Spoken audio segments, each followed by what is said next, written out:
It's the second race day here for the ABB FIA Formula E Championship at the Berlin E-Prix. Welcome to Tempelhof Airport.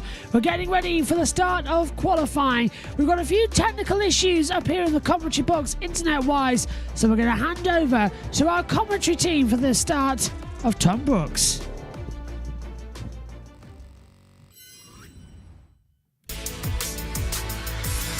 It's round 10 of the 2024 ABB FIA Formula E World Championship. We are here in Berlin, a double-header in the sunshine. It's great to have your company here for the Sun Mini Mill Berlin E-Prix, and we are very much looking forward to seeing what is going to happen in qualifying today. 22 of the world's best drivers taking to this newly redesigned Tempelhof circuit here this morning in the aim to try and be as high up the grid as they can possibly be for qualifying and indeed for the E-Prix in this afternoon.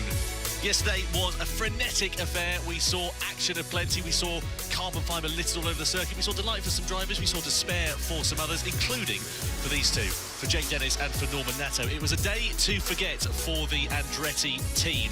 2 DNFs in a row for Jake Dennis, 2 non-scores, and he'll be disappointed with that, hoping to right the wrongs. This man here, Pascal Wehrlein, was leading the championship coming into the event, but eventually he lost it to the man in the middle of your picture. That is Nick Cassidy, who won the Berlin E-Prix, his second successive victory here at Tempelhof. As you can see, the Berlin skyline looking resplendent in the Sunday sunshine. And we've got 2 groups of drivers ready to go out on track for qualifying here very, very shortly. Group A is up first, 22 drivers in total. We split them into groups of 11, and then 4 from each of those groups will go through into the duels, and that is how we will decide who lines up where on the grid. Green flag is out, and Group A is underway, and here are the drivers that are taking to the circuit, or some of them at least. Nick Cassidy, Oliver Rowland, Mitch Evans, Max Günther, Antonio Felix da Costa, Jake Hughes, Dan Ticktum, Eno Mortara, also Lucas de Grassi, Kelvin van der Linde, and Paul Aron. If this is your first time joining us here in Berlin, then you'll notice a few names on that list that are not necessarily familiar in Formula E terms, including Kelvin van der Linde and Paul Aron, of course. A few replacement drivers here this weekend owing to a World Endurance Championship clash for the 6 hours of Spa that took place yesterday. So, for example, at Envision, they've got an entirely new driver lineup. Paul Aron in one seat in Sebastian Buemi's car. On the other side of the garage, in Robin Freins' car, we have got Joel Eriksson, the Swedish driver. Now, looking forward to qualifying here, Alan. I think this is going to be pretty exciting. What we saw yesterday was that qualifying in terms of the finishing position wasn't necessarily that important, but in terms of staying out of trouble, it was pretty crucial. Yes, it's always good to start at the front, and you're in the risk area, and we've seen quite a few cars getting involved in incidents as they were trying to make their way back from maybe a less ideal qualifying.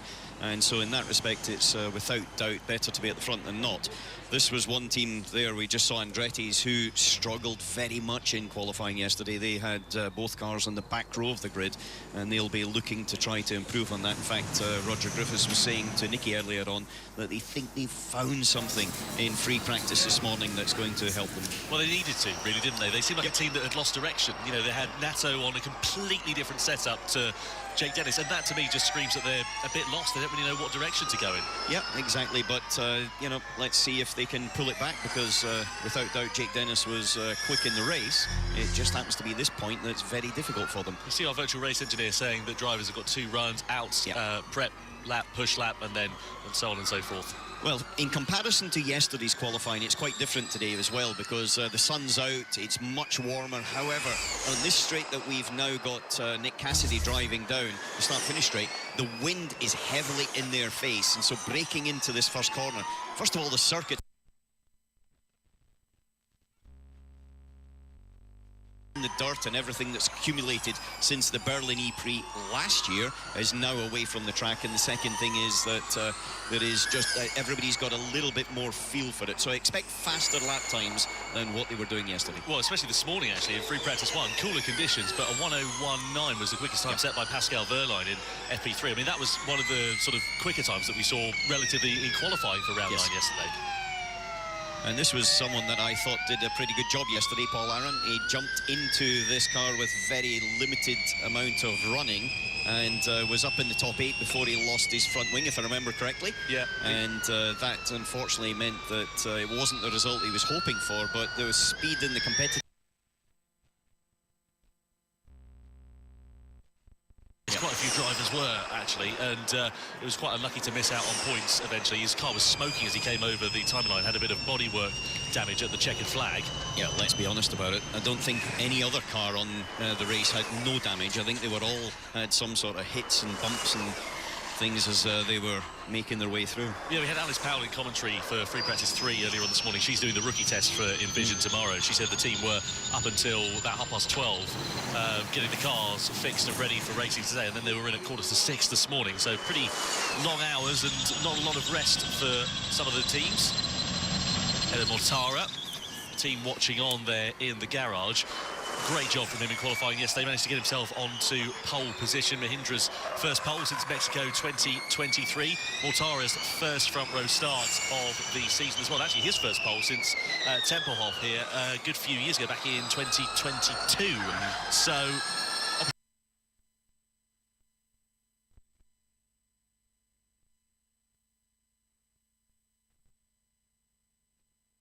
for whatever reason. And, you know, he's consistently been up there, finished in 8th place, and so got some points on the board and had a much better run than I think anybody expected prior to first practice. Let's see if he can actually achieve it again today. It's the two Jaguars at the top of the timesheets at the moment with Evans and Cassidy, so not really a surprise considering. Yeah, Lucas de Grassi's popped up into the top 4, but I tell you who does need a good day, I think, is Jake Hughes. He got somewhat surprisingly out-qualified by Taylor Barnard as a rookie yesterday. Didn't really have a great race either. So I think McLaren and Hughes will be looking for a bit of redemption today. You said that about Barnard out-qualifying. He was actually the fastest of the 4 Nissan runners. Okay, that's P2, just a microsecond off Mitch. Push on in. What do you want to do for your second run? Same again. yeah, 4,000's off there for Cassidy as they come back into the pits. They'll go in and change over the boots, get a new set of tyres on and go up for their second and final runs. He was annoyed with the run plan yesterday, wasn't he? He was. About their approach. So I think, you know, they clearly decided, okay, what we're going to do is have a feel of the track. Track temperature is still quite low. It's only 19 degrees. I had a quick look at the screen on the way. Wow. Yeah, it's concrete, so it doesn't really absorb the temperature in the same way as a tarmac circuit. But the thing which I felt, Karun, was that the wind is much stronger, and it's gusty, and it's all in their face coming down into turn one. So in the braking area, they should, in theory, be able to brake that little bit later and deeper into the first corner. Incredibly abrasive surface, this as well. I was looking at Nick Cassidy's tyres once he'd come to the podium area yesterday, and they were just absolutely littered. You know, normally tyre wear isn't something we're used to talking about in Formula E. It's not really a factor, but here in particular, there is an element of tyre management over that E3. Yeah, there is. And the other thing that's interesting as well, normally a circuit just gains grip all the way through and get faster and faster every session. But here it seems to plateau at different points. And it's made a big step overnight, but it's not that it'll suddenly get quicker all the way through this group stage in the next one.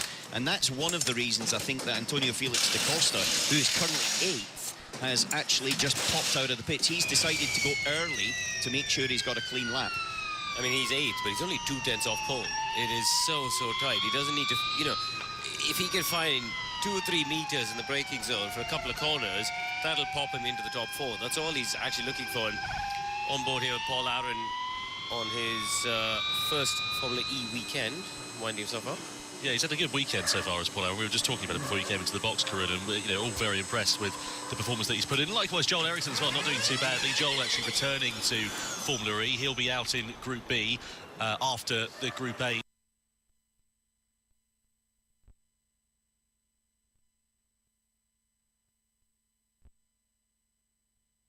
Settings changes if needed.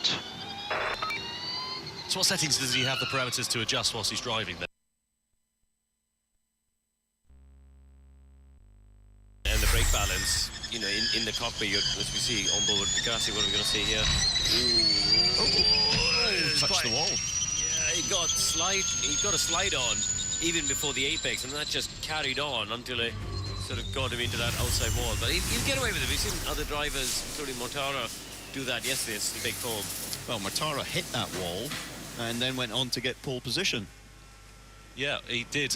Very impressive stuff from Edo Mortara, so no such problems to worry about for Di Grassi, who was also really impressive yesterday. Got himself into the duels for the first time this season and actually had a really good run of things. Unfortunately, in the race, it all came undone. He ended up involved in an incident with the two ERTs and got spun around, and he was sassy Di Grassi on the team radio after that. Yeah, I think they realised that there was a chance of a point around here, and so, you know, when you do get taken out by someone, it happens, but obviously a little bit of frustration because an opportunity that may not present itself today was definitely there for the team. Here's Antonio Felix da Costa. Strong finish for him yesterday, just behind teammate Pascal Wehrlein. Sixth is where he came across the line at the checkered flag. The two Porsches looking fast, but I have to say not as fast as we've seen them throughout other points of the season so far. Yeah, certainly there's been, well, it's a short circuit, that's one thing, and so it's difficult to make that big step forward. As Karun mentioned yesterday, I think it's a... Yeah, and we're back up here in the comms box. We've got everything sorted, thankfully, in time. So thanks to everyone who gave us a hand there. Wi-Fi was not working on said MacBook, which makes it really annoying to get things right. Anyway, the first session very much underway here as well. Take a look at the full timings at the moment, because we've got Evans 102.655, Cassidy, Di Grassi, Gunther, Ticktum, Da Costa, Roland, Mortara, Aron, Van der Linde and Hughes. Remember, the top four go through in these sessions, so you've got to really hold on to your hats for that one. As this blog not seeming to want to work correctly with us today from the stewards. Really is actually having a paddy, isn't it? Oh. There we go. I haven't known a computer to have so much of a paddy. There we go. 1 minute 16 to go. The top four separated by 85 thousandths of a second. 4 thousandths separate Evans and Cassidy at the moment. That's just insanity. And no one, personal best for Hughes in the first sector, 19.692. Hughes moves up into 10th position as the order starts to correct itself here. Coming across then towards the back half of the track. As I said, Hughes at 10th, but anyone else improving. Checker flag out in a little while. Di Grassi takes a wide line in. He's ready to punch it hard to get a run out of the last corner and see where he can go to. So Di Grassi back on the charge across the line. Mortara, well, Di Grassi now starts that. Mortara stays 8th. Kelvin van der Linde's not looking too good either at the moment as he comes across the line. He's P11, stays 11th. Cassidy, fastest first sector of anybody, of 19.559. That's more like it. That's because we're getting into the swing of who's going to start inside this top four as the checker flag comes out. Cassidy, who was our victor yesterday in Berlin race 1, can he do the double as he comes across the line? And he goes fastest, 102.544. Evans coming out into second position. Here comes Hughes across the line, jumps onto 5th, he doesn't make it. Da Costa's 7th, does he go through? Yes! Out goes Gunther! So, Da Costa makes it through for Porsche. Abs holding on across the line. Roland goes into 7th. Paul Aron is 10th. Ticktum is 8th. Across that line, Gunther goes up into second position. Di Grassi's out. Di Grassi goes 5th. Van der Linde is 4th. And Da Costa's out by Mortara. Can Kelvin van der Linde do something across the line? He stays 11th. Cassidy, Gunther, Evans and Mortara, the 4. Da Costa, Di Grassi, Hughes, Roland, Ticktum, Aron and van der Linde out of the game. Well, that's an interesting session opener. Yes! And here for round 10, they're both through. Yeah, and Mortara through again, proving the performance of yesterday was certainly not just a little bit of a fluke, but also on the other side of it, Oliver Rowland down there in 8th. He's going to be sitting in and around about the same place as he was yesterday. Very quick in the race, but still hasn't got it hooked up in qualifying for the Nissan. Yeah, well, a very exciting Group A qualifying session. Group B will be along the way very, very shortly. But going through, just to remind you, Cassidy, Gunter, Evans and Edo Mortara.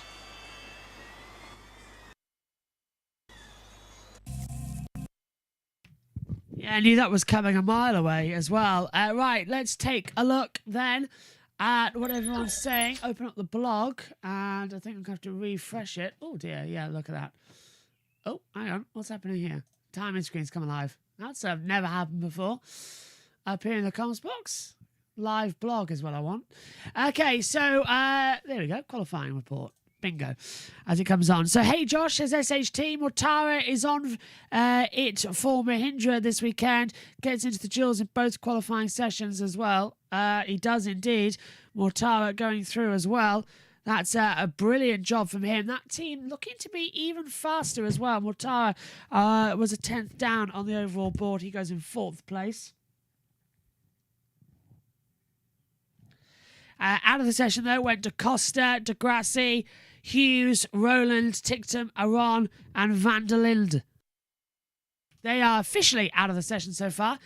And if anybody watched our coverage this morning and were surprised to hear the World Feed commentators take you through the practice sessions, that's because it was 6 a.m. I'm running on very little sleep. I'm recovering, and I literally just team viewed the PC here in the garage and controlled it from there.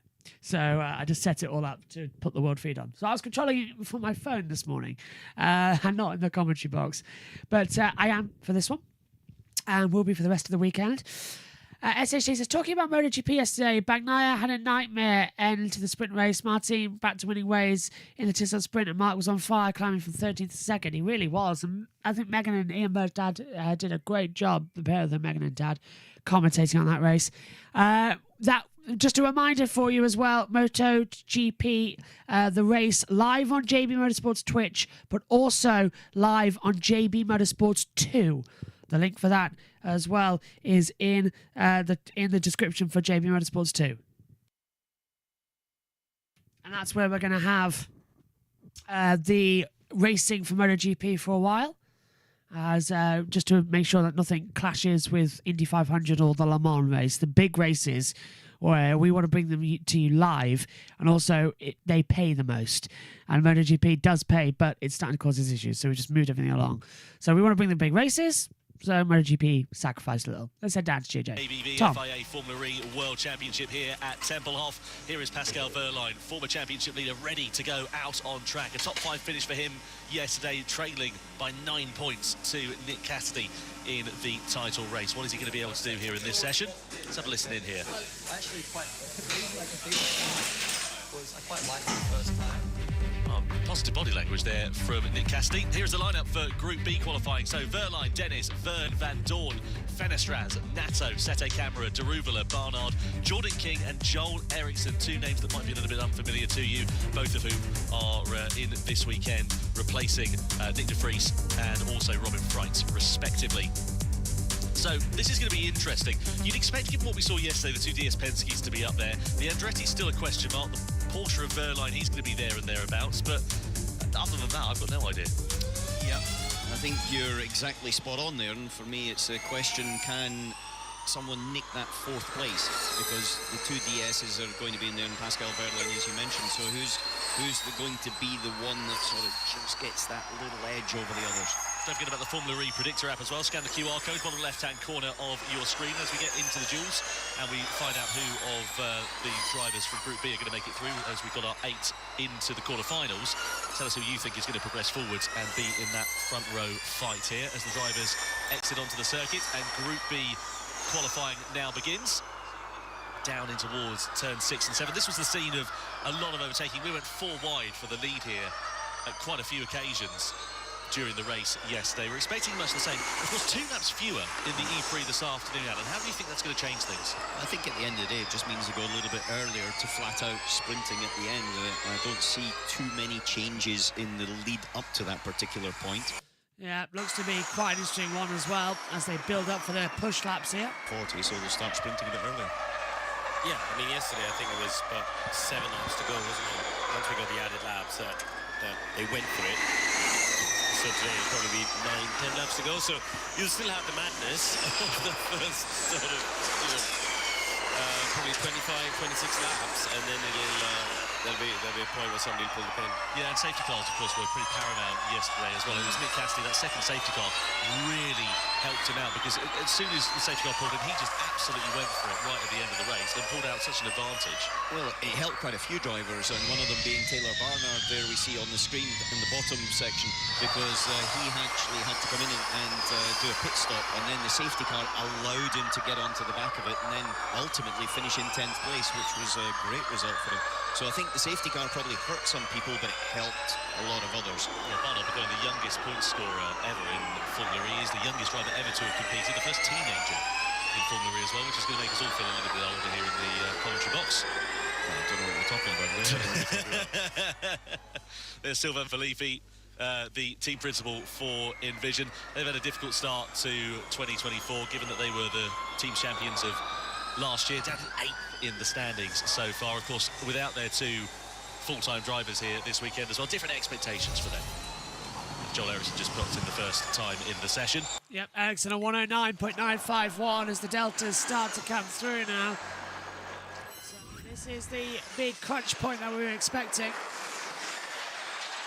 Yeah, it should be fine. Eriksson 109.951. Verline, Vern, NATO 4th. Van Dorn 5th. Dennis in 6th position. Try and come together with that one. Expected lap time needs to reach the Jules is a 102.5, so keep an eye on that across the Delta boards. Dennis up there a little bit more. First sector looked okay. Verline with a 19.723. First sector 26.132 in the second sector. Definitely proving who's on the board there, who has the quicker, I don't want to say exaggeration, but has that ability to push as hard as he can and as quick as he can. Definitely in the better of the situations right now as they come across. Eriksson still top, but now Verline goes top. Right, here's Verline's radio. No one is pushing behind, so everyone on the same strategy at the moment. Yeah, everyone building up to their push laps. They know they don't need to attack that hard so far, but Verline wants to regain what he lost yesterday, I feel. That's what I'm getting the inference structure of. Verline, Dennis, Van Dorn, Eriksson top 4, NATO's 5th, Sete Kamara 6th, Fenestras 7th, Barnard up to 8th, Vern 9th, Druvela in 11th position as King jumps up into 5th position. Jordan King looking a little bit better today's run around. Verline still on the attack. First sector, 19.559. Is he just going to run around for the rest of the session, see what's going to happen? Verline's still incredibly close. Pushing around like crazy out there, but come on, we've got this. Eriksson 102.670. Verline 102.601. 69 thousandths faster than Eriksson. NATO 3rd, Dennis 4th, Van Dorn 5th, Dennis 3rd. Across the line, Van Dorn comes across it, Vern goes 4th. Van Dorn looking quick, is quick. 102.577 on the first push lap. That's the time that they need across that board. Sete Kamara stays in 7th, Fenestras. Barnard goes 9th, Fenestras across the line. Where is he? I don't know. Fenestras disappeared. For some reason, the Formula E timing tab brought that up, and it wasn't even there that we needed to see. Very poor there from the stewards. The direction needs a little bit of work. Vern, hard on the brakes. In back to the tail end of the field. I've got a driver track on at the moment, but he's coming out of turn 9 and 10, down now towards the kink at 11, and they're hard braking for 12, 13, 14. The triple left that finishes off this lap. Oh, and he's sliding the rear almost into the wall, coming into the last corner, 14 and 15. Quick right at 15. Vern goes 3rd, so that puts Eriksson in danger at the moment with 6 minutes to go in the session. We're halfway through Group 2. Van Dorn, Verline, Vern, Eriksson in the duels at the moment. Out is Dennis, Druvela, Sete Kamara, NATO, Barnard, King, and Fenestras. over to the guys. First runs are done then, as the drivers come back into the pit lane, and exactly what we have seen in all of the group stages so far this weekend. 2 runs expected for the drivers. Now back in here for Pascal Verlaine, be chatting with the race engineer, just debriefing, trying to work out where they can find those small margins. Good to see Sebastian Buemi back in the Envision garage as well. Hot-footed it over from Spa-Francorchamps, where he was racing yesterday, and is now supporting the team, trying to surpass his many years of expertise in Formula E to aid their progress here this afternoon. Van Dorn there, new set of boots on his car. What sort of conversations do you think they're going to be having between themselves and the race engineer? Just, you know, a little bit of detail, fine-tuning if they need anything changed. Or also the other thing is where they see that potentially their teammate could be a little bit quicker, like Jev, for example. Where was he quicker in Sector 1? And trying to just feed those last little, not tenths of seconds, we're talking hundreds of seconds difference, because that could be the difference between going through and not. Joel Eriksson has done a good job, hasn't he? Within a tenth of Van Dorn on what is his first full weekend. Yeah, tires were not hot enough. I needed more temperature in them. Did you guys blanket them properly?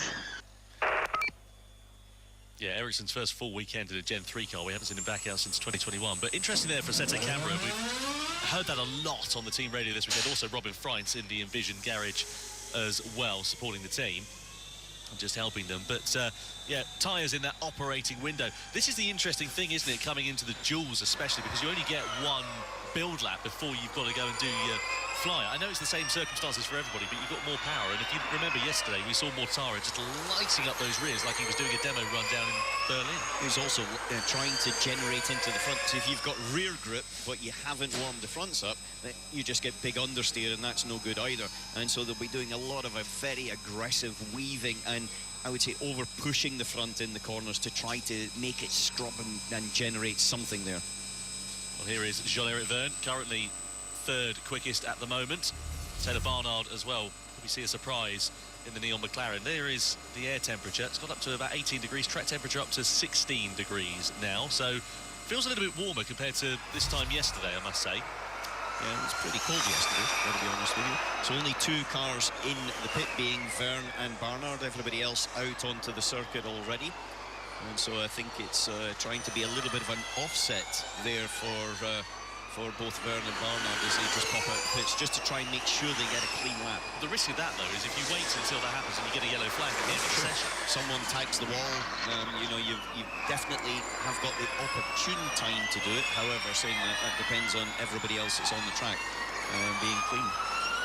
Well, let's see how this is going to go down with just over 2.5 minutes left of the session at the moment. It's Van Dorn, Verline, Verne and Eriksson, the 4 drivers who have made it through. As we look here at Sacha Fenestraz, needs a strong weekend. He has not had a particularly brilliant time of things as of late. Somewhat anonymous during the race yesterday. Ended up coming across the timing line in 9th place for another points finish. But considering where Roland has been so far this season, he really needs to have a stronger second half of the year, does the French-Argentine driver.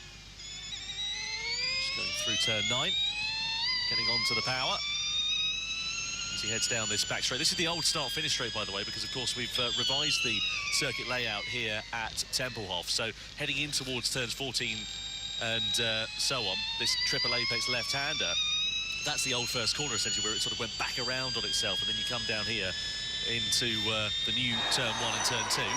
So the 2 Andretti cars are better than yesterday, but they're still outside the duels, aren't they? So a big couple of minutes coming up for them. So what do you think that's down to then, Alan? Because of course you look at the Tag Heuer Porsches, same power train in the car. They're going around and they're doing pretty okay inside the top 10 yesterday. And then you look at the Andrettis, exactly the same machinery on paper, but not able to get what they need to out of it. Details make a difference. It's exactly the same reason that Porsche struggled to maybe have the same pure pace as Andretti had last year. Andretti had the upper hand. He understood what made the car tick, what made Jake Dennis tick with the car, and for whatever reason with the upgrades over the course of the winter, it hasn't quite flowed for them so far. But Pascal Verlaine especially has understood it with his engineer, and they've made it really, I would say, function pretty well. No, Verlaine's been quick all season. Qualifying was his struggle last year. So under a minute now remaining as Fenestraz gets a banker lap time in, improves up to 5th fastest. What about Taylor Yeah, Barnard across the line then. What times are we going to see here in the running order? Barnard 10th. But this is the beginning of the last minute, so who has the bonanza power to go forward and take over these sessions and really punch home how fast this is going to be in the opener? Van Dorn, he starts his lap, so does Dennis. So Van Dorn, Verline, Vern, Ericsson, Dennis, Fenestra, Sete Kamara, Jarubala, NATO, Barnard and King. That's your 11. Top 4 go through. Joel Ericsson is currently on course to be inside the jewels. NATO jumps up into 6th position as the flag comes out in 10 seconds. So we'll keep an eye on that. Sete Kamara, a little bit of a kick up the rear. Coming out of turn 10. Just has the pace. Into 11, then into 12, 13 and 14 to come through. Is there going to be a larger hit across the line? And where does we see Sete Kamara go 7th? Fenestra's in 8th. Barnard has 10th position. So far, Van Dorn up towards the line. Is he going to go still more top? Dennis fastest in the 2nd sector. Verline takes it. Vern 3rd. Jarubala 5th. He misses out. Van Dorn 2nd because Dennis has gone top. So that kicks out Joel Ericsson. Verline stays 3rd. So Ericsson might just have to do this on his own as he crosses the line. Can he do one of the biggest upsets? No. NATO, fast sector 1, 7th. Is he improving? Yes! Andretti go 1-2. That kicks out Vern. And it's Dennis NATO 1-2 from Van Dorn and Verline in the next stage of qualifying for the Jewels. Then we get Vern 5th, Ericsson, Jarubala, Sete Kamara, Fenestra's, Barnard and King. Ericsson starts 10th. Vern starts at worst 9th on the grid. Wow, that's a change around, isn't it? Chief says MotoGP, bro. Is that because we're not showing it live on the main channel? Yes, right. We will be showing MotoGP, but on JBMotorsports 2. That's where it's live. Absolutely everything. I haven't done a lap like that in a very long time. Yeah, we can't risk another copy. We've got 2 out of 3 copyright strikes from Dorna, and they're not going to be removed until Thursday. So, we can't risk the Indy 500 coverage week. So, MotoGP premiering on JB1, live on JB2.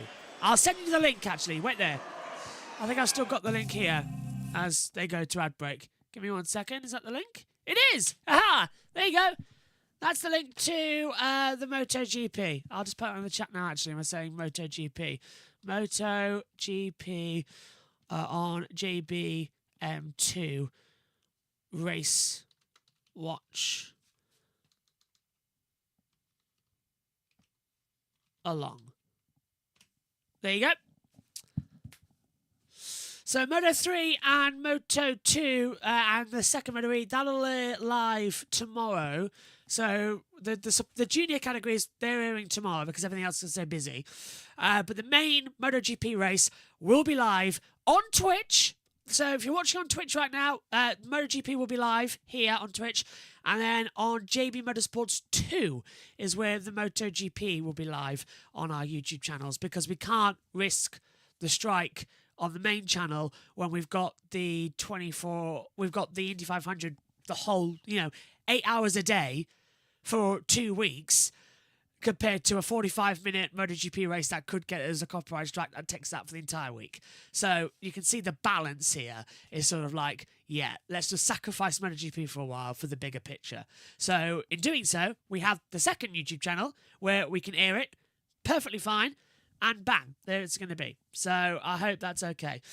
There will be a Twitter post going out about it, an Instagram post, and a community post on YouTube again to redirect you to the link. If you're watching the warm-up this morning, the link was in the description there, and it was put in the video as well via one of those link idents at the top of the screen.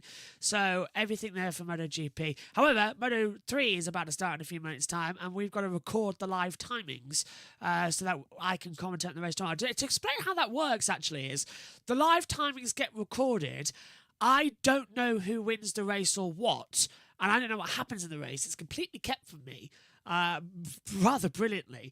And then I come into the commentary box, it's all ready, I hit play, and then we're recording, and then we'll go. So that's how it works in the running order of things.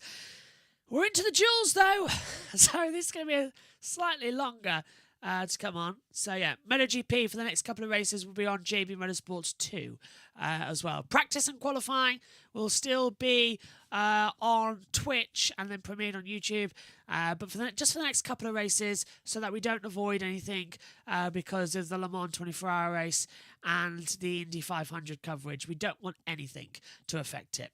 Right, I'm going to set up for that. Let's hand over to JJ, who's got all the news as well back in the pit lane as we get ready for the session to restart once again. Let's head back over to the world feed as we wait for the quarterfinals to begin.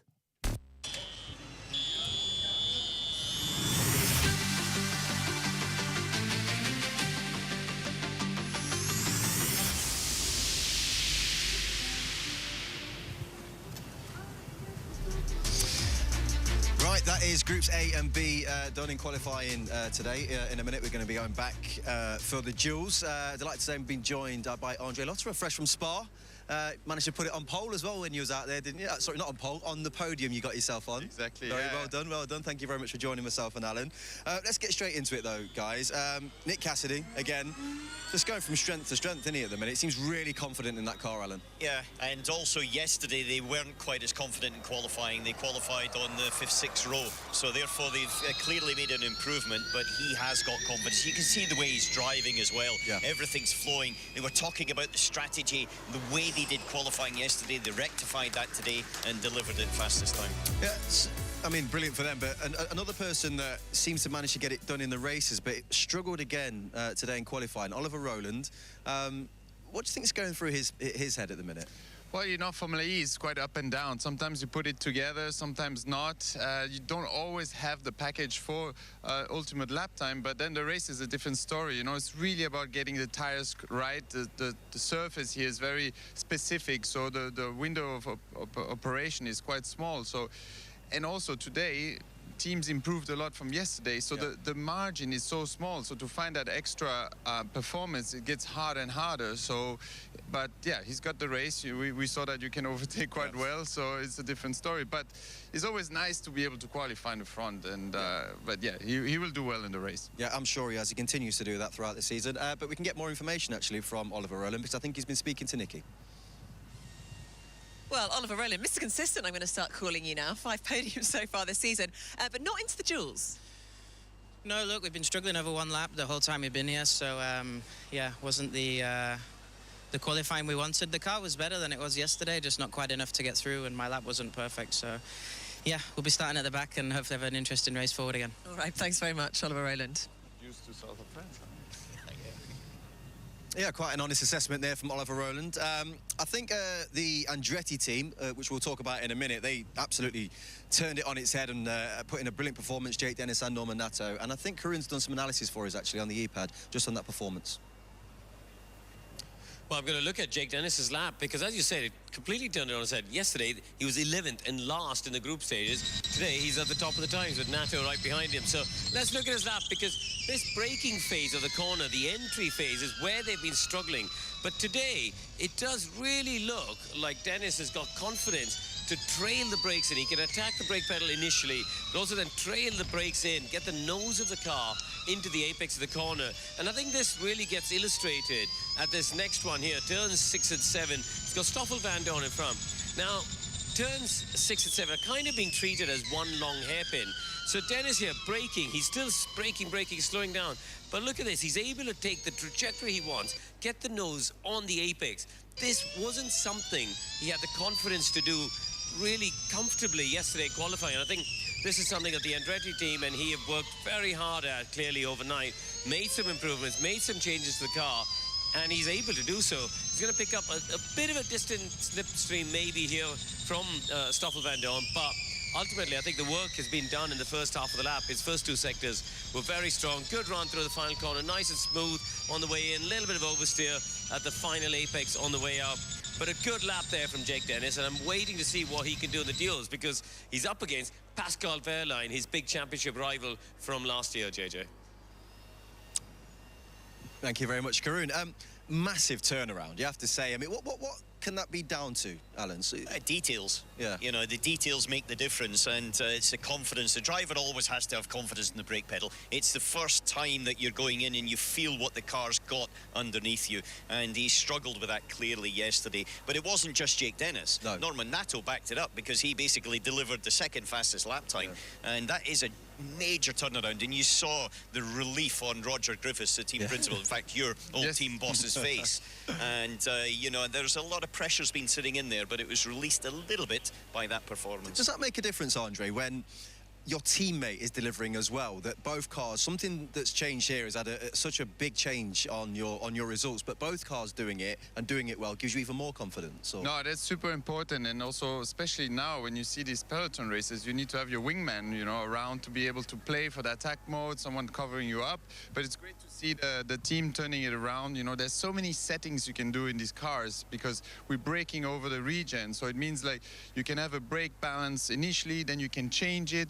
For each corner, you can program really how you want your brake balance to happen and how much it's changing into the corner. So that helps you on these long trail braking phases where you want to stabilize the car or not to lock up, and to put that lap together, that's what helps you. And looks like the operations and the processes are working well. And to see that result on both cars, it means they're doing something right. Yeah. Alan, I know you've been a big fan of predictions already this weekend. Some right, some wrong. Can you pick one in the duels? I have to say. Can you pick one in the duels? No. No? No, very simply Mortara's not. very close. If you're talking about the first 5 in Group B being under less than 1/10 of a second, it's far too much for me. Well, let's find out, shall we? Let's get back out to the duels right now with your commentary of Tom Brooks. So then, time for the duels for round 10 of the ABB FIA Formula E World Championship. We're here for the Sun Mini Meal Berlin E-Prix, and very much looking forward to this. Quarterfinals, 8 drivers in total. We'll go them in 2x2 formation, and 4 of those will progress forwards into the semis. 2 lots of duels for that, and then, of course, 2 drivers going head-to-head in that front row fight. Let's see what is going to happen here. Yesterday, it was Eden Mortara versus Stoffel van Dorn. Ultimately, it was Mortara in the Mahindra who ended up on pole position. The first time since he was at Tempelhof here a couple of years ago. Here's some highlights for the group stages of qualifying. We saw Lucas Di Grassi getting very close to the wall. This was Nick Cassidy also flirting with a bit of danger during his session. Both Jaguars actually making it through. Unlike yesterday, they both missed out, but ultimately were there in the race. This is Max Günther. In the Maserati, he also progresses forwards into those duels. And this was that moment for Lucas Di Grassi. Oversteer there through turn 14, sent him wide, and just clipped the wall. A little light graze at turn 15. Nothing too much to worry about, but I'm sure a moment of worry nonetheless. Eden Mortara, though, pole position for him 24 hours ago. Missed out on the duels, I'm afraid to say. Here, in fact, no, he does miss it, make it through to the duels, beg your pardon. Only just, though, of course, into 4th place in that session. This is Florian Modlinger and the Jaguar team also watching on. As Cassidy progresses forwards, he'll be going head-to-head with Mortara later on here. This was Group B qualifying stages as well. Jake Dennis and Andretti under pressure all weekend, needed to deliver, and that is exactly what they've done. They've been delving deep into data all night, trying to find those extra hundredths of a second here in Berlin, and it paid off quite handsomely as well. Pascal Wehrlein was pretty lucky actually to make it through. Jean-Eric Vergne got knocked out by the 2 Andrettis, and Wehrlein was on the bubble there for a brief moment as well. He was lucky that no other drivers behind improved. Van Dorn, will see him in the duels as well. This is Joel Eriksson for Envision as well. On the other side of the garage is his teammate Paul Aaron, who makes his debut here this weekend. Let's go down to Nicky, who is with the Estonian driver, who sadly did not make it through from the group stages, but nonetheless has had a strong debut weekend in Formula E. For your second qualifying experience, Formula E, how are you getting used to it? Yeah, I mean, it's still all very new, but yeah, I'm not sure. I'm not getting these qualifyings right. I mean, the pace is there in both free practices. We've been up there and we've had a lot of potential, but I'm just not been able to put it together here in qualifying. So yeah, it's a bit of a shame. Obviously, we need to look into that. but I think, you know, I'd rather either start at the very front or at the very back. So in a way, our day is still not done, but for sure it's quite tricky to understand the tyres in these qualifying sessions. Yeah, it's a very tricky one to get right, that's for sure. Well, good luck for the race today. Thanks very much, Paul. Thanks, Nikki. So then, over to the quarterfinals. So Maximilian Günther versus Mitch Evans, first of all. Then we'll have Eden Mortara and Nick Cassidy, Stoffel Van Dorn and Norman Natto, Pascal Wehrlein and Jake Dennis going head-to-head against one another. Now, we know Max Günther, he's not afraid of getting his elbows out. He's got a bit of a, I don't want to say this lightly, but a bit of a win it or bin it strategy yesterday. Unfortunately, it was a bit of a bin it strategy. He ended up clipping the back of Eden Mortara in the wall and retired from the race. In one that he was looking strong, and indeed Maserati were looking strong here, Alan. Yeah, they were. They were quick, they were competitive, and he was making his way to the front, but you know, maybe a little bit caught out by just the way it was down at turn number 9 and the exit, and that put him into the wall. And to be honest with you, that was a decent points haul that was just thrown away. Yeah, I mean, if you smash your front wing against the back of another car, it seems to just drop like a hot potato, doesn't it? It sort of folds underneath the front tires. And then, you know, he went straight into the wall from there, and that was it. His chips were done. Well, we now wait for the green light to come on at the end of pit lane here. Mitch Evans versus Maximilian Günther. Bit of a difficult one to call this. You can see there, look at the wear on those front tyres for Mitch Evans. Only 2 sets of tyres here for them this weekend, but it is Evans versus Günther, Jaguar versus Maserati. In the Formula E predictor, 70% of you are predicting it'll go the way of Mitch Evans, who finished in 4th place at the end of yesterday's race. In terms of qualifying, however, he was one of the drivers who didn't make it through into the duels, likewise his teammate Nick Cassidy as well. So whatever happens here, he'll be starting further up the grid, and well, that can't be a bad thing. They've made good progress with the car, I think, overnight. I mean, everybody's made progress with the car. They learned from yesterday. They make steps forward, but it does seem like Andretti are the ones who've made the biggest step, perhaps gathering some data from the Works Porsche team, because they had qualified well yesterday. But yeah, certainly Cassidy looked very, very strong in the group stages.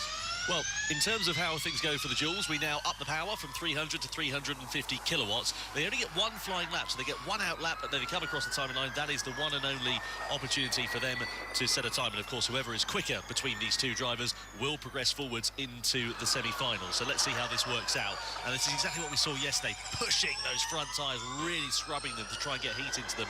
What we saw in the group stages, if you missed it, essentially was 2 build laps, trying to get as much as they could out of the car to get those tyres in the right operating window. Here, they don't have that luxury.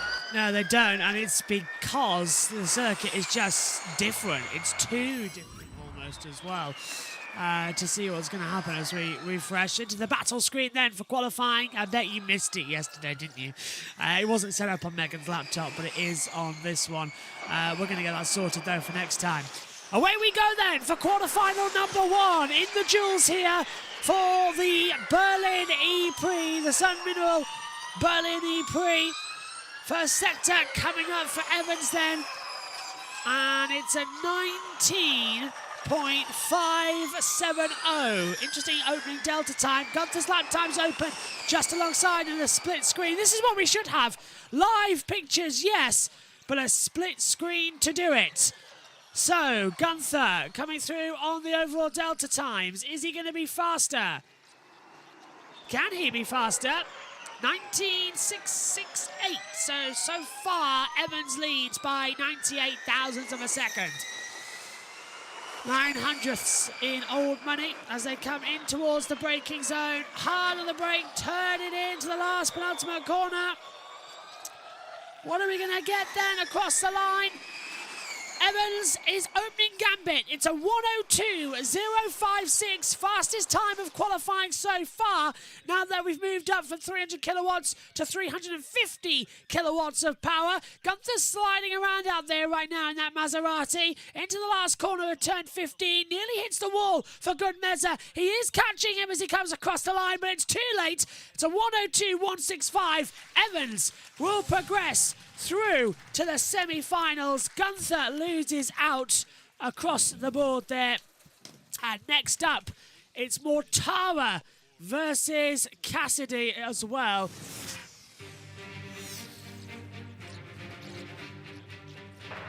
Let's hear from the radio. Yes, we're through. 110. Good job. Good job. Very good job. Very, very good job. Green lights on though for the next run around here, the next stage. Who are we going to see have the Delta times here? So, into quarterfinal 2, head-to-heads. Mortara has won twice compared to Cassidy, but the predictor vote says Cassidy's going to beat out Mortara. Brave of them to assume. Mortara, who had pole position yesterday for Mahindra, but dropped back to 7th place in the race as that Mahindra still gets its reliability issues sorted. He's all over the place. It's wild what we're seeing right now. First sector, Mortara at 19.614. Cassidy is 17 thousandths of a second faster. It's a 19.597. We're watching Mortara's lap. Not even thinking about the side-by-side with Cassidy. Here we go. Middle half for Cassidy coming out of turn 6 and 7. Slide in the rear for him. It's a great format, ruined by poor TV direction. Just have a split screen with them both live. Finally, now we do. Off-board angle for Mortara, on-board angle for Cassidy. Mortara sliding around everywhere. Cassidy and him are trading places. Mortara on 102.248, slowest time in the duels so far as he comes out of it. That's at 350 kilowatts of power as well, so there's hardly any grip up there. Cassidy does it with ease, 101.994. Cassidy will go through to face Evans in semi-final 1. Nice job there from Cassidy, as we hear from him now. Yes, mate. Quarter of a second, well done. So Van Dorn and NATO are next up in the final, well, the semi-final 3. The quarterfinals 3, I should say. Blimey, my head's getting all over itself as I'm distracted because I have permanent ink on my finger. Pen. Hit it. Right, next up, Van Dorn and NATO in the predictor. God, this TV direction's all over the place. Never faced each other in the duels before, but the predictor vote says Van Dorn 80% to Norman NATO's 20. Don't underestimate Norman NATO, everyone. Van Dorn is an interesting little qualifier into 1 and 2. Trails back up with attack mode. Turn 3 and 4, the chicane at the back. Here's NATO as he crosses the line. Once again, just finding some pace. First sector for Van Dorn is at 19.561. Interesting time from him. But NATO is up in the first mini sector. Is he up in the first sector? That's the question. Here he is coming out of it. He is! He is! 80% of the predictor vote said that Van Dorn would do it. 20% with NATO. I said never discount Norman NATO and that Andretti. He's faster. 19.446 in that first sector. Second sector for Van Dorn was a 25.783. We're about to see what it is for Norman NATO. Out of it, he comes up to the line, and NATO's second sector is a 25.824, 74 thousandths between them. Van Dorn completes his lap time, 102.058, which matches Evans' time from the first session. Can we now see anything as NATO struggles into the last 3 corners out to the line? It's going to be very, very close. It's 60 thousandths already. It's 32 thousandths at the line. NATO goes through with a storming time. Norman NATO beats Van Dorn by 32 thousandths of a second. Never underestimate Norman NATO, ever. That's the question you have to view. Look at this, NATO lost it in the last sector a little bit. He was slower there, but what a time. Good job, buddy. Good job. 300s. Yes, done. Good job. Good job. Good job. Focus on your tires, 120%. Here comes the big one then. Verline versus Dennis. 3 times they've faced each other in the duels. Dennis has won all 3 times, but the predictor vote saying that Verline is on 54 with Dennis on 46. Well, yeah. But 3-0 is about to become 3-1. Britain versus Germany in Berlin. And it's 3-0 to the Brits. It's like the 1966 World Cup final all over again at Wembley. They think it's all over. Let's see what we're going to have. First sector for Verline, 19.704. Dennis on his lap time now. Both with the powertrain that should be quite easy to maintain, these two. Both with the Porsche powertrain. So it's just down to driver skill.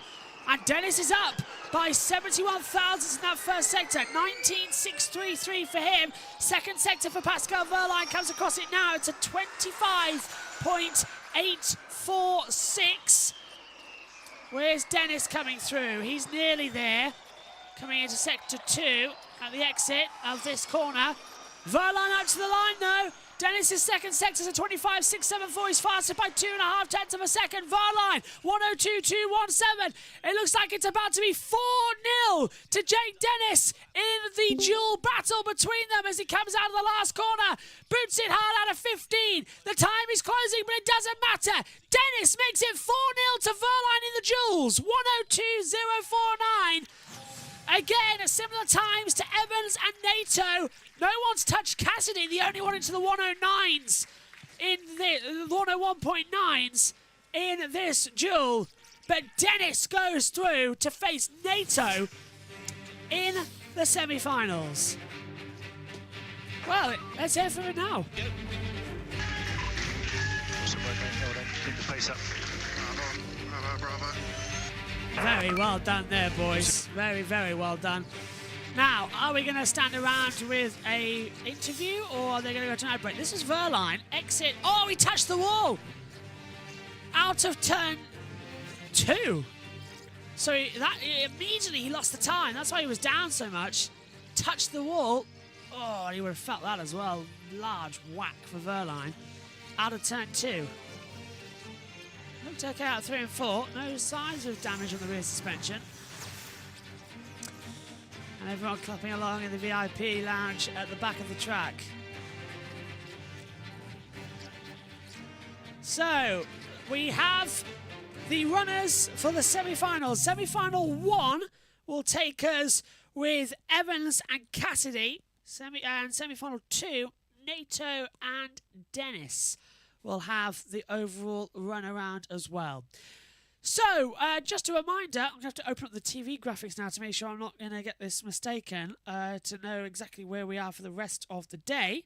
And I've always got the commentator chart open on my phone, so I know where we're going to be. Coming up after this as well, we've got British Touring Cars Race 1. That's at 11:50, 11:30. 20-minute build-up of that with Lou's Grid Walk as well. MotoGP French Grand Prix, that's live on JB Motorsports Twitch and JB Motorsports 2. The link for that is in the YouTube chat now, and the link to JB Motorsports 2 is also in the description and in the link tree and on the profile of JB Motorsports 1 as well. So do not miss the MotoGP French Grand Prix on JB Motorsports 2 and JB Motorsports Twitch. That's at 1 o'clock. Berlin Prix Race 2, we're on air at 1:50 on JB Motorsports 1 and Twitch. Then JT has the British Touring Cars Race 2 from Brands Hatch. That's at 2:30. He's on air at 2:15 with Lou's Grid Walk as well. I think he's solo for that one as well. And then I'm back for Race 3, 5 o'clock. Yep. As well. Hello, JT, for Touring Cars Race 3. Hello. And then we get like an hour break. Or actually, we get about 3-hour break to have some food, all get ready. Bit of a change of clothes, maybe, as well, into a suit, because it's throwback weekend. And then we go, maybe, I don't know, I'm thinking about it a bit more, but it's NASCAR at Darlington at 8 o'clock as well. That will be live for. And then we all collapse into bed. And then tomorrow, I do Moto E Race 2, Moto 3 and Moto 2 in the morning. I get an afternoon off. And then on Tuesday, it all begins for the Indianapolis 500 as well. We'll be live on JB Motorsports 1, JB Motorsports Twitch, and USRN. Ha! It's going to be a busy couple of weeks, and that's going to be better. You wait until... JT, do you know Matthew's plans for Le Mans yet? No. They are doing some of it, and then the rest I think they're taking us.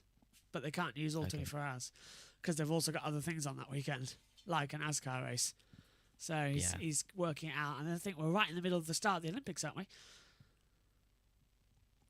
When is the Olympics? Is it August or is it July? Yeah, August, okay. Not too bad. Definitely going to be good. Feeling ready for the touring cars later. I'm just glad I got a little bit of a break. Get to have some breakfast. Yeah. Touring cars should be fun. The Olympics start 26th of June and... hold up. Well, about 2-3 weeks later, isn't it, usually? Yeah. Yeah. Okay, we're in the break now. Let's hand over to JJ. So then, the first of the semi-final duels coming up here in Berlin. Looking forward to seeing what will happen between the Jaguar TCS Racing boys of Mitch Evans versus Nick Cassidy. Straight after that, we'll have Dennis versus Nato as well. I should imagine it's going to be pretty spicy between these two. Yesterday, in terms of where the qualifying was for Jaguar, they were 9th and 10th in the grid. Cassidy just in front of his teammate Evans. And this just underlines the point about the unpredictability of FE, isn't it? You know, we've got 4 drivers here in the semi-finals, none of whom made the duels yesterday. Well, none of them were in the top 10 yesterday. They were at the back end of it because these guys were on the 5th, 6th row of the grid. And 9th and 10th you just said, wasn't it? 9th and 10th yesterday. Pay attention, Alan, come on. It's been a long weekend. Yeah. Very early morning as well. Well, here is Norman Nato then. And the last time we saw Dennis versus Nato actually was back in Rome for the semi-finals, which of course was a race that Dennis went on to win. He did pretty much the perfect race there, if I seem to recall. He led every single lap and went on to, of course, take the victory. You can see the stats there. 5 times we've seen Nato in the semi-finals. Here is Roger Griffiths looking a lot more buoyant and positive than he was here yesterday. I would have said relieved. Yeah. It's a very good point. I would not have wanted to have been him yesterday at all because it wasn't a good day. Well, to be honest, I wouldn't have wanted to have to make the telephone call back to Michael Andretti. But it's a big day for them to score well in the race against Cassidy. You know, I think Cassidy's got so much momentum in the championship, and Dennis now is over a race victory behind in terms of the points. He's 32 points behind Cassidy in the championship, and I think psychologically, as soon as you go... Oh, Van Dorn is under investigation for a technical infraction. That's quite big, so they really need to try and stop the Cassidy momentum today. And there's 3 points as well for pole position, so from that perspective it is quite important that they try to hook every single point back that they can. Yeah, looking here at Nick Cassidy, this is his lap in the quarterfinals. You see slightly wide there going into 2. Otherwise all okay, and he really sort of, I say he hooked it up, he had a bit of oversteer there actually into 3, didn't he? Yeah, and he went a little bit wide as well, so he didn't quite get the cut back through turn 4 that he'd have wanted, which then compromised very, very slightly the run down to this corner here. It's the rear going into this corner that just always seems to want to break away for those drivers. Cassidy did a good job of just managing to hold that on. It's quite a bit of movement on the rear, actually, isn't it? In compared to what we saw with Dennis's onboard earlier, it really looks like the rear of the Jaguar is a bit more lively. But maybe Cassidy quite likes that, because for one lap, you know, it gives you this ability to rotate the car and set the exits up. It gives you an agility as well to make it move around, but it's still kicking quite a lot. He's doing a lot of correction on the steering wheel. Get close to the wall there as he came across the timing line. Was enough for Cassidy to press forward into the semi-finals. Just having a look as well, Jaguar teammates been in the duels for the 2nd time this year, and the last time it was on an occasion was in Diriyah in the quarterfinals when Evans beat Cassidy. So the form suggests that it will go the way of Evans, but given how unpredictable this weekend has been, anything can happen. Don't forget about the Formula E Predictor app as well on the top left-hand corner of your screen. Scan that QR code and tell us what your thoughts are as well. It's all good enough here sitting in the commentary box saying we think this is going to happen in X, Y and Z, but we'll hear what your thoughts are on the matter as well. So final preparations now taking place as we look here at Mitch Evans' side of the garage as he gets ready to head out onto the circuit for a 2nd time. Of course, he's got his eye in already with a 350 kilowatt lap in qualifying. He's just got him done it a couple of minutes ago. So fans watching on then as the two Jaguars line up at the exit of pit lane as we head for our first semi-final duel, Mitch Evans versus Nick Cassidy. What they'll do is they'll line up here, the green light will come on, Evans will go out first, and they will leave at a loss in time so they don't run into each other on the circuit during their hot laps. But here is confirmation just once again of the qualifying duel so far. So Evans versus Cassidy for the first semi-final, Dennis versus Nato for semi-final 2. There'll be one Jaguar and one Andretti in the front row fight, but which of those four drivers will be making that step forwards in a few minutes' time? Just have to notice coming through on our timing screen as well that Berline's under investigation for a technical infraction. More on that in a moment. And here is the Formula E predictor out. 69% of you reckon that Nick Cassidy will be going into the front row fight here in Berlin. See though, Mitch Evans will be first out onto the circuit. And I should imagine that the team watching on will be slightly anxious going into this session. You can see that the massive black lines that have been laid down by drivers who've tried to get heat into the tyres. Of course, only one build lap before they get the chance to go and set their flyer. I think that was from Edo Mortara yesterday, where he did the biggest burnout ever, trying to get the temperature into his tyres. So Evans out on to the circuit then. Works his way past the Douglas C45. And then Cassidy now out onto the track as well. Temperature beginning to build here in Berlin as well. Sunshine looking pretty much like it's set to stay for the remainder of the afternoon. This is a weird one for the team and James Barclay, isn't it? Either he's going to be delighted he wins and sad that he loses all at once. Exactly. Conflict of emotions. Well, he can't lose. He can't win. He can win, but he can't lose. He's going to have somebody going through to the final in one way or another. Yeah, well, it could be...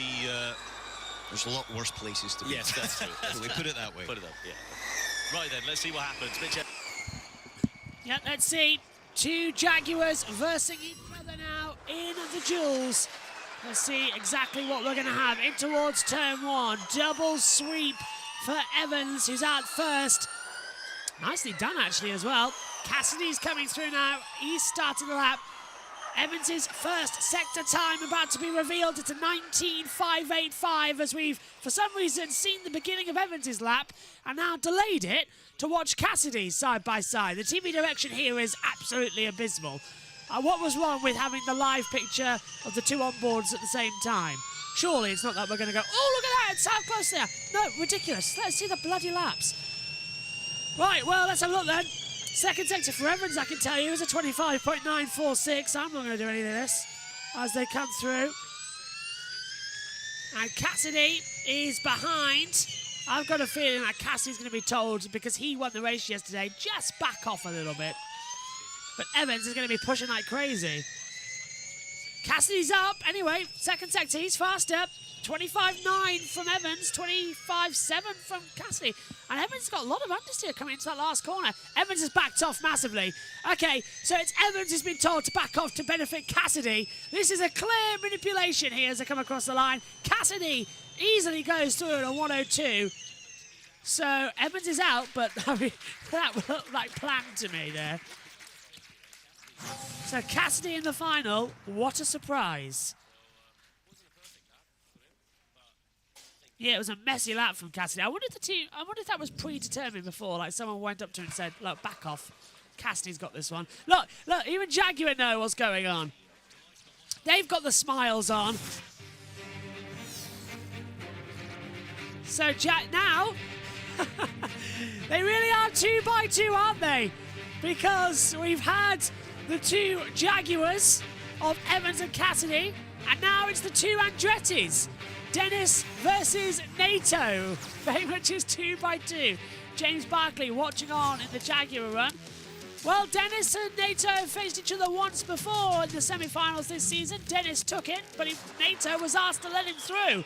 So how much manipulation is this really going to be? As Dennis starts a lap, here comes NATO out of the last corner. Don't tell me we're going to do this rubbish side-by-side thing again. As we're coming towards the first corner, hard on the brakes. Dennis's first sector is a 19.643 as we pick up with him now. Nato's coming through into the last corner now, and he's up by a tenth. 119.543, exactly a tenth of a second, separate Nato and Dennis. Dennis coming out now across the second sector delta. It's a 25.755 for Dennis in sector 2. Nato still got that 10th up. Wants the gap now as well as he comes into that sector point. Coming into 25.840. So there's only 8 thousandths between them at the moment. Fabulous sector now as they come across the line. Dennis does a 102.088. What are we going to get from Norman Nato? It's down to him in the last corner. The two Andretti's, nothing between them. Who's going through to the final to face Cassidy across the line? Is it Dennis or is it Nato? It's Dennis by 22 thousandths of a second. 102.088 for Dennis. Nato 102.110. Fabulous run. Wow. And apparently in MotoGP land, it's getting darker with the rain. So I wonder if either Moto 3 or Moto 2 might be affected by the red flag, and we're not there. Yeah, it's impressive how bad the traction is on this set, but yeah, no worries, guys. I don't know who makes it through, but mega job. 200s in it so far. Oh, 200s. Are we really not expecting Dennis to go through? I mean, come on. It's Jake Dennis. Right, let's hear from the boys quickly. Struggled with traction. This makes it through. So there we go. You can see that the semi-finals are done and dusted. It is going to be Nick Cassidy versus Jake Dennis in the finals then. So, two drivers who didn't make it through into the duels at all yesterday and had a bit of a difficult time in qualifying, now going to be on the front row of the grid. But in which order will they be lining up? Will we see Dennis getting onto pole position? Will it be Cassidy at the top here in Tempelhof? Yeah, we're expecting that. We'll have a lot of running soon as... yeah, I think Julia, by the way, if you wonder where Julia Trusovic is, Warsaw had the racing last night, and she was there. So that's where she was at Speedway Grand Prix. Yeah. Really do miss Julia on the MotoGP coverage. She'll be coming back soon. I think she's doing a race in a few weeks' time, as far as I know. Just after, I think Assen she's back for, so just for the summer break. Now, that Formula E duel, that was a proper duel. Yeah. 22,000 between it, that was good. And I think Jaguar, told Evans to back off. Thinking about it, looking at it. Yeah. But definitely Nato and Dennis went all hell for leather. So let's just remind you of where we've gone so far as we get ready for the final here. Group A, the drivers who didn't make it through. Da Costa, De Grassi, Hughes, Rowland, Ticktum, Aron and Van der Linde. Group B, the drivers who didn't make it through. Verne, Ericsson, Jaruvula, Seti Kamara, Fenestraz, Barnard and King. In the quarterfinals, Duel A, it was Evans v Gunther with Evans victorious. Duel B, Mortar versus Cassidy with Cassidy victorious. Duel C was Van Dorn versus Nato victorious. And Duel D, Verline v Dennis with Dennis victorious. Van Dorn and Verline are under investigation for a technical infraction as well, just to let you know.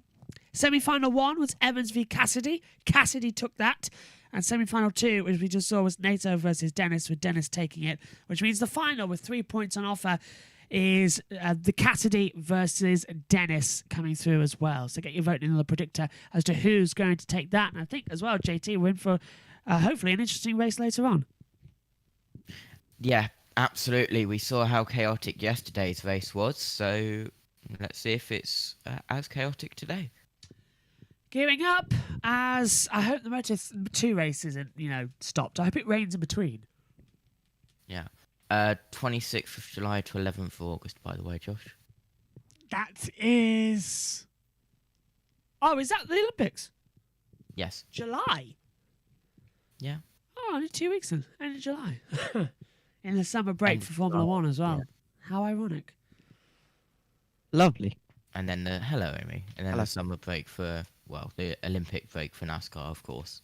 Which is going to be great because, of course, it's being held in America. At Los Angeles, if I'm not mistaken. What, this year This is one. Paris? Oh, is it Paris this year? Yeah. Oh, I thought it was Los Angeles. Oh, even better. That means that we can actually commentate on it live and not be stupid clock. Time zones. Yeah. Right, 5 minutes to go to the final. Let's check in with the boys. First time that we've seen these two in a final in the duels in 2024. And of course, it's the final between the two drivers who finished 1 and 2 in the Drivers' World Championship last year as well. So let's see how this is going to play out. What a turnaround in fortunes this has been for the Andretti team. This time yesterday, they were right at the back of the field, 20th and 21st on the grid.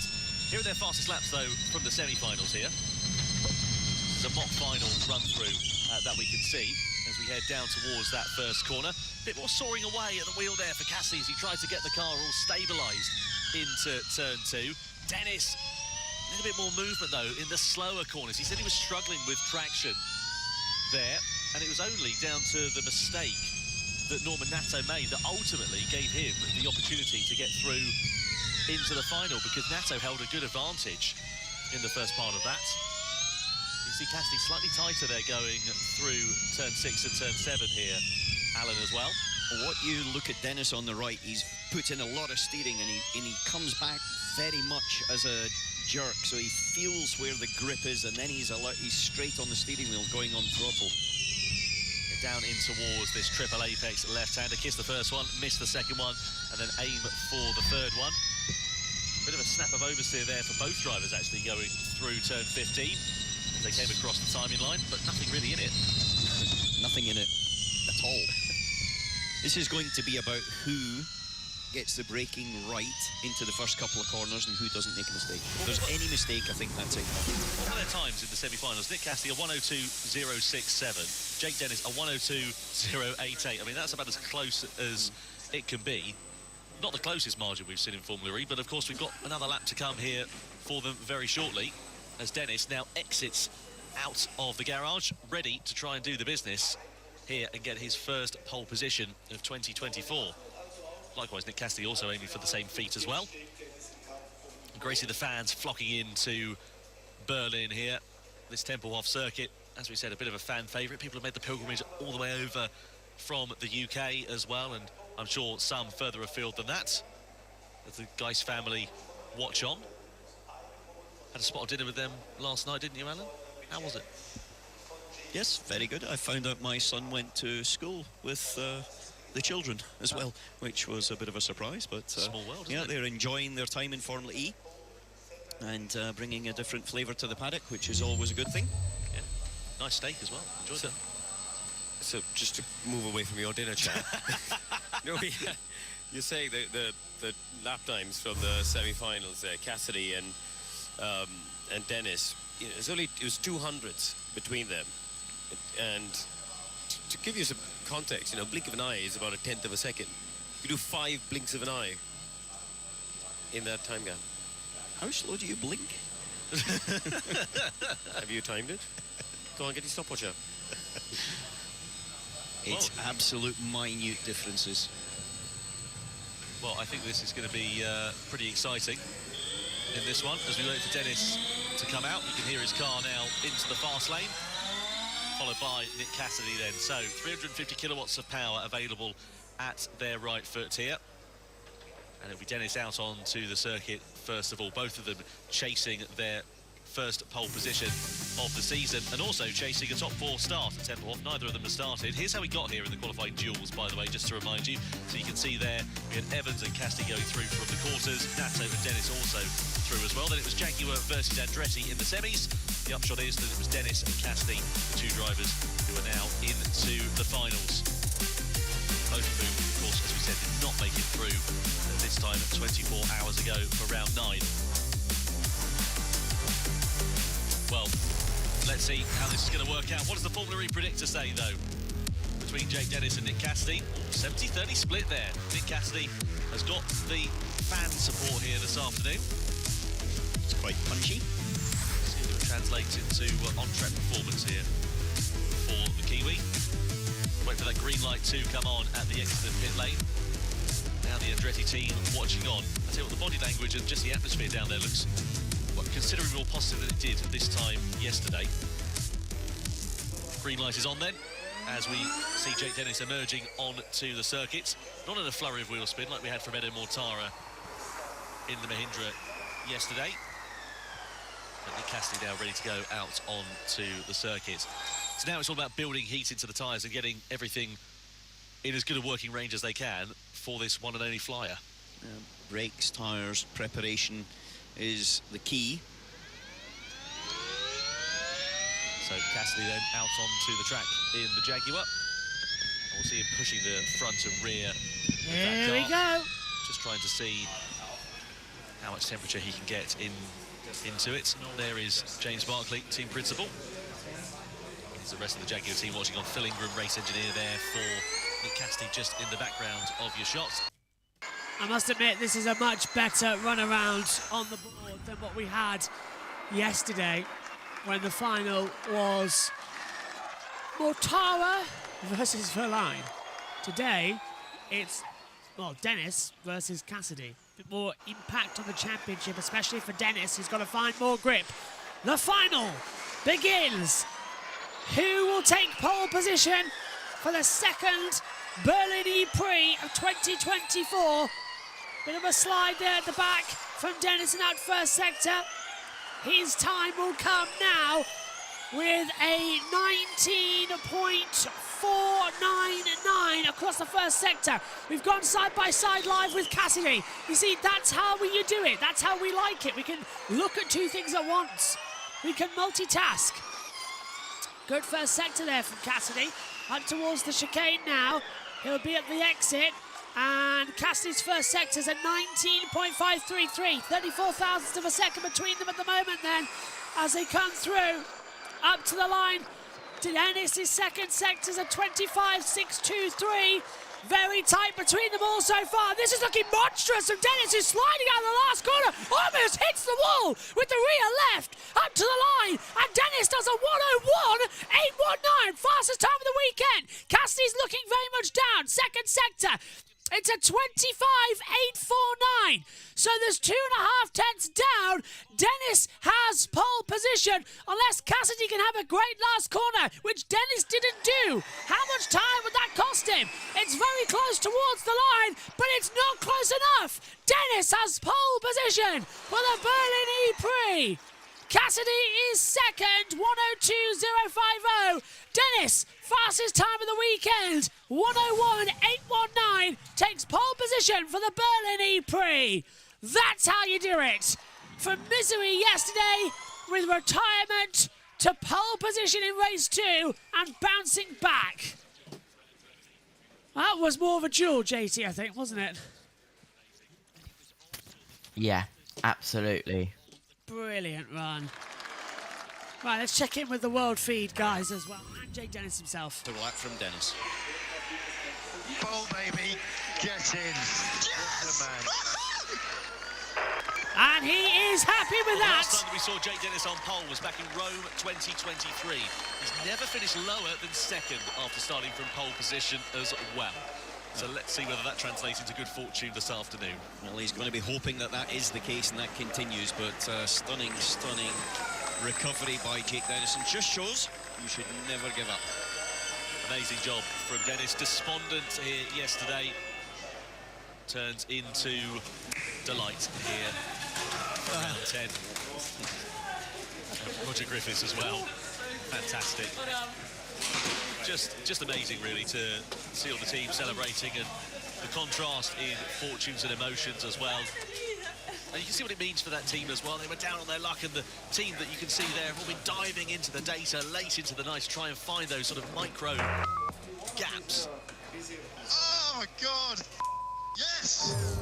Oh boys, that's my most enjoyable pole. Yes! What a turnaround from yesterday.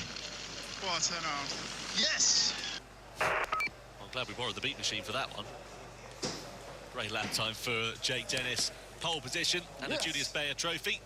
I wonder if it'll be the only silverware that he takes home here today. We will find out later on here this afternoon. Norman Natto as well, shout out to him, great qualifying.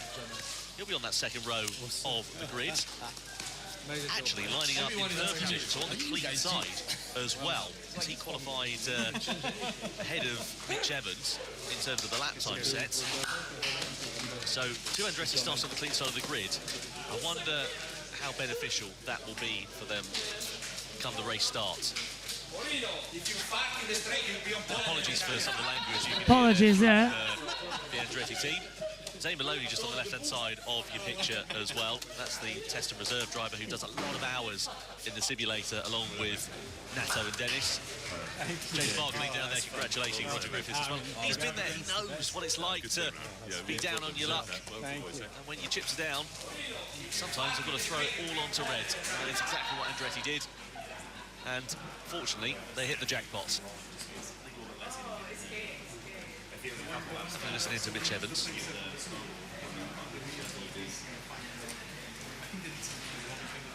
Yeah, I think he's a little bit disappointed there because he'll be starting fourth on the grid, directly behind teammate Nick Cassidy. And, well, you can imagine that this is going to be I can't hear you, but I can hear him. When you went against Jake, it was silence. You got to over 1/10 ahead? Yeah, I don't know where I lost. Turn 9. I had some weird spinning. I don't know. I didn't see the data. I think I braked a bit too early. Yeah, you can hear there that Natto is saying that he was suffering from a bit of wheel spin, which is exactly the same sort of problem. This is the mistake that Cassidy made on that flying lap, just a snap of oversteer through 3. Look, he's slightly deep through there, then has to correct it just a touch. And then that puts him slightly offline going into turn 4. And then you're chasing your tail for the rest of the lap at that point. Down towards 9 as well. Oh, he was deep into 9, look at that. He was about a month of Sundays away from the apex. Nick Cassidy could have put a double-decker bus between the gap of him and that apex after he just ran it a bit too deep on the brakes into that hairpin.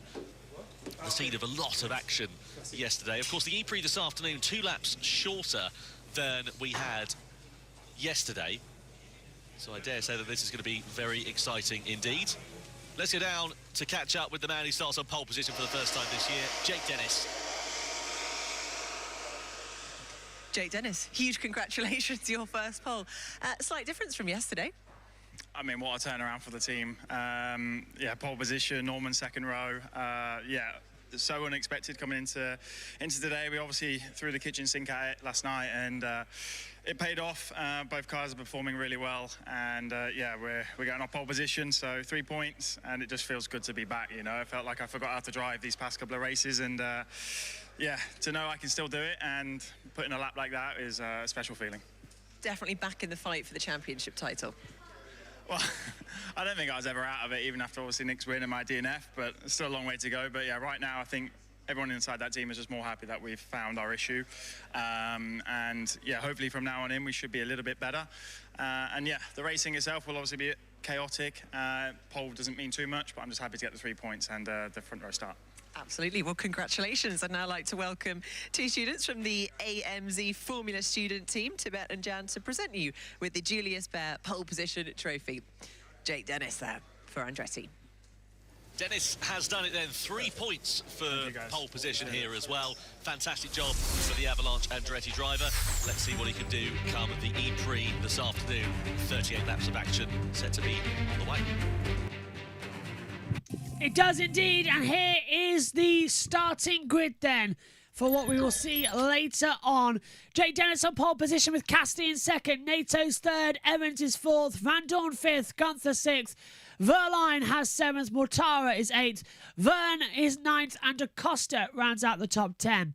Ericsson's 11th, then followed by De Grassi in 12th, Jaruvula 13th, Hughes 14th, Sete Kamara is 15th, Roland 16th, 17th for Fenestraz, 18th for Barnard, Aron 19th, King 20th, Vanderlyn 21st, and Dan Ticktum is 22nd. Okay, closing thoughts then, if you two have got anything to say. JT, starting with you, what did you make of that and going into the Berlin E-Prix later on?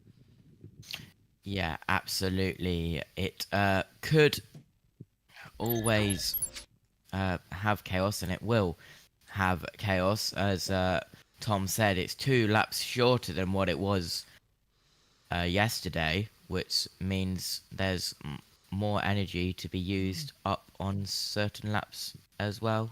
But safety cars could also come into it, as it did quite a lot yesterday. 6 of the 7 laps were added on. Omi, what about you? Absolutely as well. I think we're going to be in for an exciting race. Yesterday was absolutely chaotic. 4 wide for the lead. There was just constant action and chaos. So I think we're going to get a bit more of that. And safety cars, of course, can extend the duration. Sounds absolutely fantastic. Thank you both for hanging around in the VC call as well.